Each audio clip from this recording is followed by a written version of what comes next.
Welcome back, everyone. So this morning, we are discussing the power of the brain, and we want to introduce you to a 23-year-old artist. Growing up, she had a hard time in school and with interacting with others. But then she began painting. Watch this. I've always been creative as long as I can remember. Amanda LeMunyon possessed an artistic gift from an early age, but for the first 7 years of her life, it was locked deep inside her brain. In 2000, when she entered kindergarten, she had trouble fitting in with other kids. I didn't quite grasp things like the other kids did. She was easily distracted and would doodle in class. Her mom, Sherry, worried something was wrong with her daughter. First grade was overwhelming. She seemingly couldn't understand any of the rules of school, and she got in trouble all the time. And so her little spirit was really hurting. Sherry was desperate to find a way for Amanda to express her frustrations.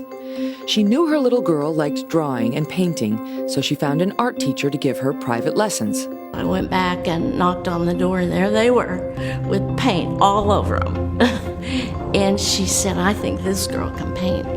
When I had the paintbrush in my hand, I felt like it was a way to express myself. And I felt like I could share a part of who I was through my painting.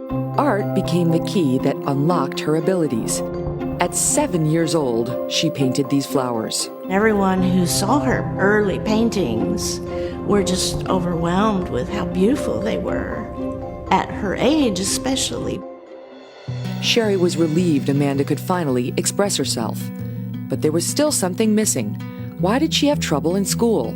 Finally, in 2003, when she was 8 years old, a doctor diagnosed her with Asperger's syndrome, an autism spectrum disorder, which explained her difficulties with social interactions.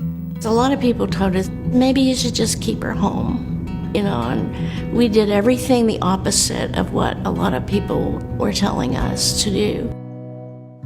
Sherry enrolled Amanda in various classes to help her social skills and where she could show off her hidden talents. By 12 years old, Amanda's work was shown in New York City art galleries, where it received international exposure. Her work drew the attention of renowned savant expert Dr. Daryl Treffert, who deemed Amanda a congenital savant.